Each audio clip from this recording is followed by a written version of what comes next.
So this is my trip to Greenport. It was a really stormy and long trip. I had to hand steer most of the time, couldn't really get the sails balanced. But it was a fun trip, honestly, and I learned a lot. This is us heading out of the channel. I say us, it's me and Bella. So single-handing most of the way over. And honestly, it doesn't look as bad as it really was. There was a storm coming off, you saw, over the port quarter there. And it was raining on and off, and as soon as you hit the turn to get out of the channel, the boat listed over probably about 25 degrees. And two of the Duck Island racers looked like they were out. They had foresails out and main sheets down. I put a reef in. I contemplated maybe not putting that reef in, but I ended up deciding to do it because you probably reef early, reef often, and you can always shake it out later. And I'm glad I did. Later on the trip, we had some wind gusts. I'm pretty sure we're over 30 knots. So yeah, we're doing like 6.7, 6.8, pretty steady wind on a beam reach. That's if you're into the technical sailing. I just like it when I'm going faster than I expected. Really, I had Bella on the inside. She was taking a nap. I didn't really want her outside of the boat on this one because I wasn't sure how far we're going to heel over, how bad the wind gusts were going to be.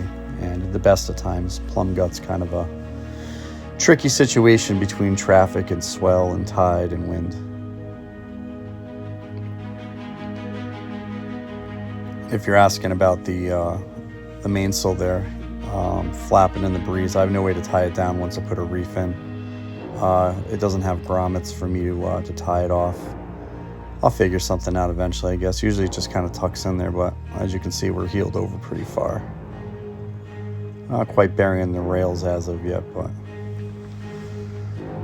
either way, it ended up being a pretty nautical day to be out sailing and heading somewhere.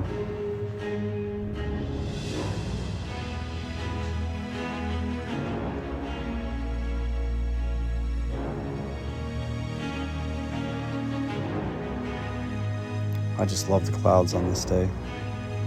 I love when they're layered there, and you can't really tell, but they're really just kind of moving at high speed overhead, and there was kind of an eerie silence over the water.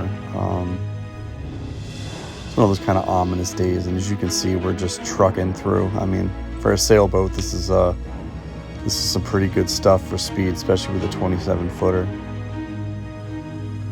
There wasn't a lot of traffic out today, not a lot of other boats besides 2 racers and a couple ferries and I think some fishermen, but otherwise I felt like I had the ocean to myself for a little bit, and that just I don't know, just kind of relaxing.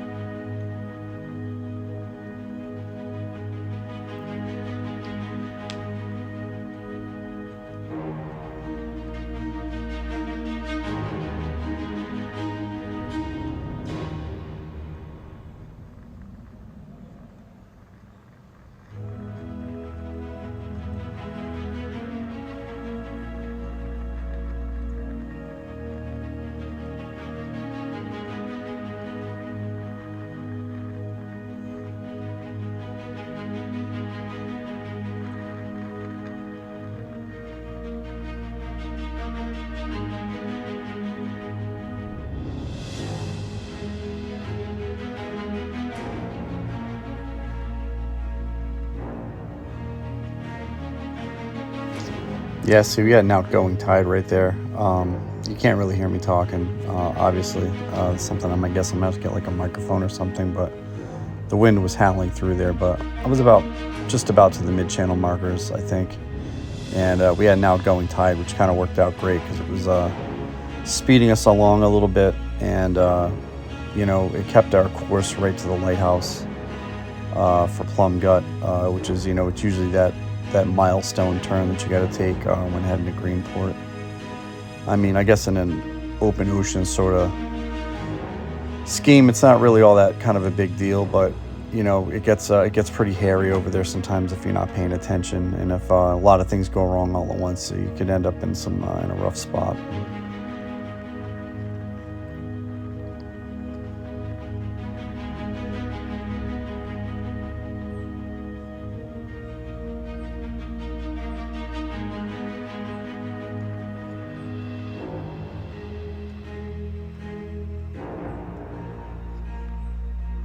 as you can see, the storm cloud just looked like they were pretty set to hammer us, but for some reason it seems like they held off.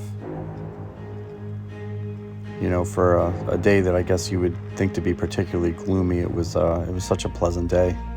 I mean, this was just a beautiful day to sail. I mean, I was putting all my skills to use. You know, yeah, I know I should have taken that off there, but it locks in place, so. So what was really cool was that this cargo ship actually called a large yacht that was heading northbound. They're heading southbound. They were trying to redirect their traffic so they could cross port to port. And I was slightly concerned for a minute that the cargo ship was going to cross in front of Plum Gut and I'd have to make some decisions, but they were so far off and they're moving so fast that I don't know what the heck I was thinking about, but it was perfectly fine. This says 8.5. I think at one point we hit 9.8 knots. So for a 1971 27-foot CNC, to hit, you know, 9 point anything knots it's pretty good. I'm not certain, but I think that exceeded the theoretical hull speed of the boat. That was mostly, I think, because of the tide. I think the tide was running at like 1.4 knots or so, something like that. This is also one of the few times I've had spray coming up over the top of the boat. We're starting to get some white caps, and right before Plum Gut is when I started getting into a lot of heavier wind gusts. They were kind of laying us over, so I had to negotiate you know, the waves and the wind, so that way I was keeping speed, as well as making sure that you know we're staying on the right path. And in order to heel over, I'd have to go off wind and then back on wind, and then come off wind a little bit just to like accelerate a little bit more after a particularly large gust.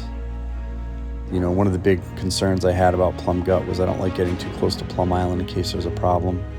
I don't want to run aground there, because especially if I have Bella with me, because that's like an animal research test and some really nasty stuff there. You also got to dodge the ferries through here, which is kind of really tough, and I was worried about that. And I wanted to be able to swing around Plum Gut, so I had to go closer to the island, but the channel wasn't really full with boats as it normally is later in the year, so I felt comfortable heading more towards Plum Island and taking a wider berth around the lighthouse on the right for Greenport. And there's a lighthouse. I mean, it's such a cool... There's 2 lighthouses on the way on this trip, and it's awesome. I think that was the second one, to be honest with you. And then once I turned that corner and I started heading mostly downwind, it was like I was in a completely different planet. You know, the waves died down, and you know, I had the force all the way out, and I was able to navigate all the way through the channel, no problem. And I didn't get a shot of me in the channel because I was busy working and getting the sails down and getting settled, but we went into Townsend's without incident, and I love Townsend's Marina. It's a really great spot to check out. You can walk pretty much right into Greenport. Normally in the summer, they've got a lot more people there helping you get your boat docked, but apparently during the week, they don't have anybody except on weekends early in the season. Just kind of a bummer when you're single-handing. I made it in, no problem, but I had to nose in and I wanted to back in. But either way, what a beautiful day to sail. I mean, Bella was comfortable, I was comfortable. So if you like what you saw, just like and subscribe to my YouTube channel, and I'll try and put out some more content for you at some point. Like I said, the next trip we're going to be doing is Mattatuck, and I'm really looking forward to that. And maybe I'll do another nighttime recipe or something like that, or a tour of the city, because I really kind of like Mattatuck, especially the brewery. Anyway, all right, take care.